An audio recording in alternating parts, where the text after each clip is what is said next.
La Chambre n'aimerait pas donner l'impression que rien ne s'est passé, que rien ne se serait passé vendredi dernier.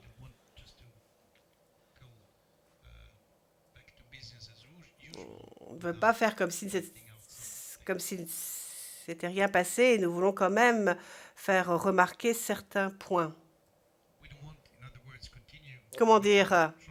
On ne voudrait pas poursuivre ce procès et le témoignage, la déposition du témoin,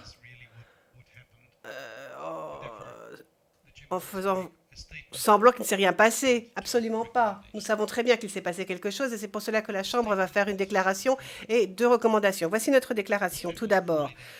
Alors, vendredi après-midi, juste avant que l'on ne lève la séance de cette affaire, et donc ici je parle du huis clos qui avait été ordonné par la Chambre, mais qui malheureusement a fait l'objet d'une fuite, et donc un événement extrêmement grave,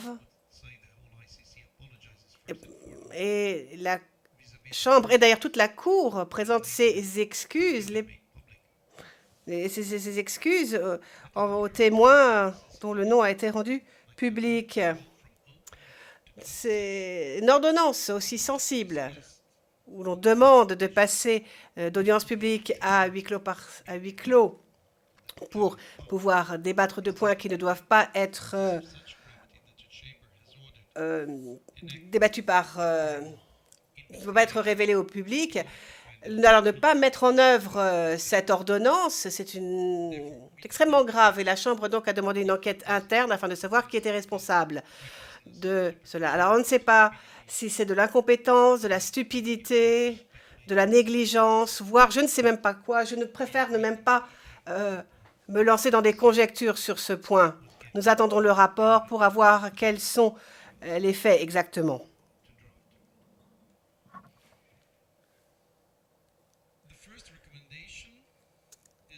Alors, mes recommandations. La première recommandation est plutôt juridique. En effet, il s'agit d'un délit. Alors, c'est peut-être un peu étrange que je dise cela après l'incident de vendredi, et ça, je comprends bien. Et cela dit, c'est quand même un outrage, une entrave à l'administration de la justice, en application de l'article 70 du statut de Rome. Et en effet, faire quelque chose qui revient finalement à suborner un témoin, faire l'obstruction à la justice, empêcher un témoin de témoigner ou se lancer dans des représailles contre un témoin pour avoir témoigné, tout cela correspond à un outrage. Et de plus, dans le statut de Rome, ce type de conduite peut correspondre en fait à un outrage à la Cour, et ce, pour la plupart des compétences, la plupart des juridictions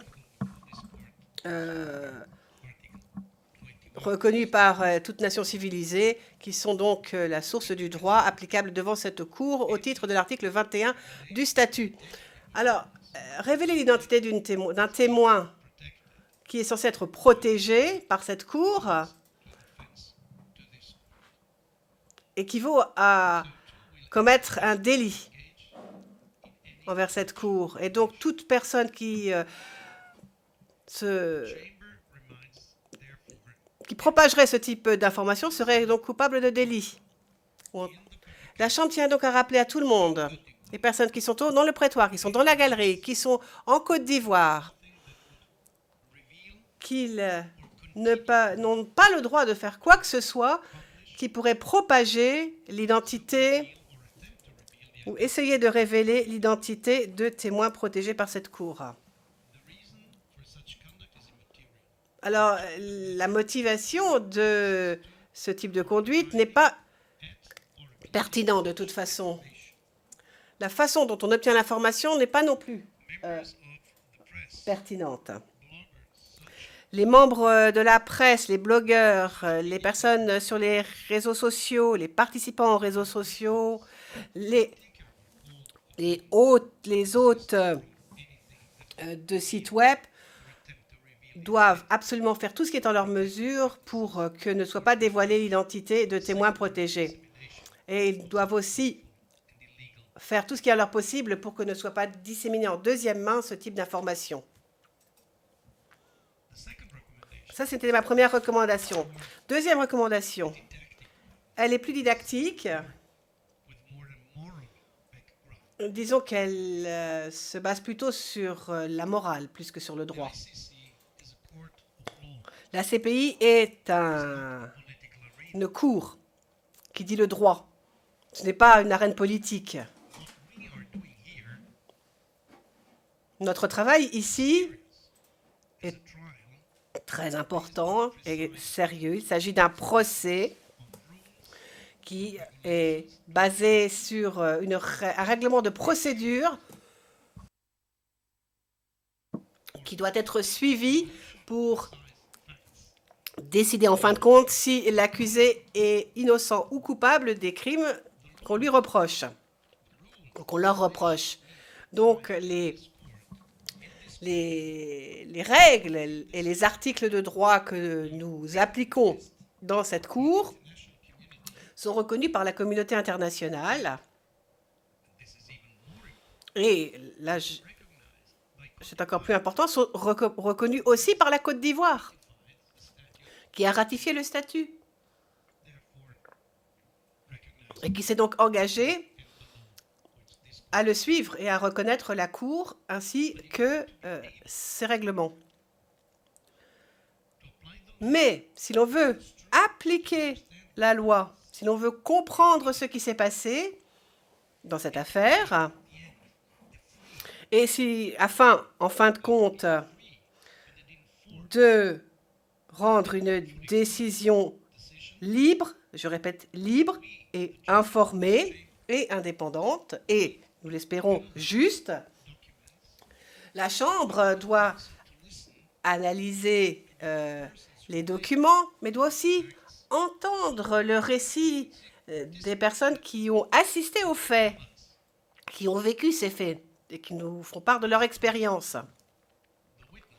Ces personnes, et là je parle des témoins, par définition, ne sont ni pour ni contre l'accusé ou les accusés. Cela dit, ils sont obligés de venir ici pour dire la vérité, toute la vérité et rien que la vérité. Et nous, en tant que juges de cette chambre, devons comprendre ce qu'ils disent, évaluer leurs propos, afin, comme je l'ai dit, de rendre cette décision de façon libre et de façon informée. Je demande donc, je fais appel à cette obligation éthique qui est encore plus forte que l'éducation juridique, surtout lorsqu'il s'agit de journalistes. Ils ont une déontologie, ils doivent prendre en compte leurs droits et leur devoir d'informer, qui est le droit même de tout journaliste. Ils ont le droit d'informer, certes, mais ils doivent mettre cela en regard de leurs propres responsabilités. En effet, ils sont là pour donner des informations correctes. Ils ne doivent pas donner des informations qui mettraient en danger la vie de certaines personnes. Et ils ne doivent pas non plus se lancer dans quelque chose qui pourrait déclencher des propos incendiaires. Nous ne voulons pas mettre de l'huile sur le feu, absolument pas. Nous voulons faire notre travail du mieux que nous le pouvons. Nous sommes tous ensemble pour faire la même chose.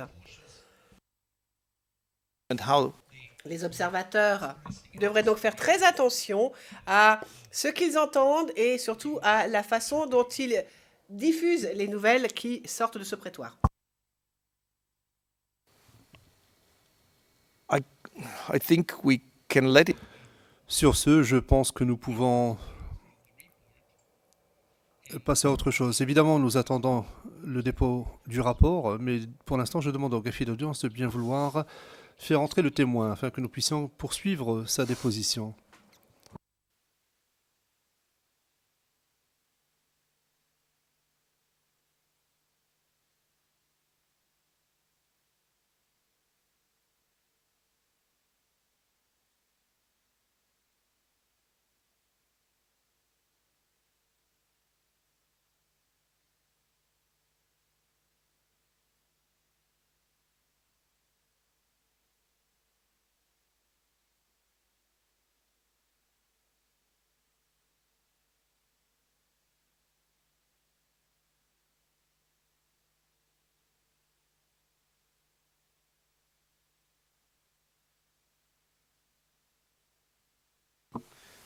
Just for how long? Le président,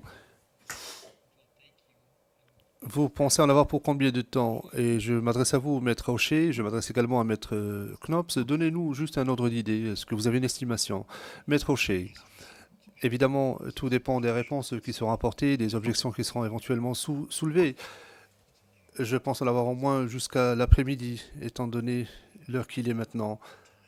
Je ne suis pas certain. J'en ai peut-être pour 2 heures. Le président, très bien. Maître Knops, Maître Knops. Monsieur le président, nous pensons l'avoir pour 2 heures, 2 heures et demie. La défense de M. Blégoudet en aura pour 2 heures ou 2 heures et demie. Évidemment, nous ne poserons pas des questions. Nous éviterons de poser des questions qui auront déjà été posées par l'équipe de défense Gbagbo. Nous pouvons d'ores et déjà rassurer la Chambre. Nous ne ferons pas de redites. Nous pensons l'avoir pour 2 heures, 2 heures et demie. S'agissant de ce témoin, à moins que Maître Hocher n'aborde tous les thèmes que nous avions l'intention d'aborder. Le président, merci, très bien. Sur ce, je donne la parole à la défense Gbagbo. Vous pouvez poursuivre votre contre-interrogatoire.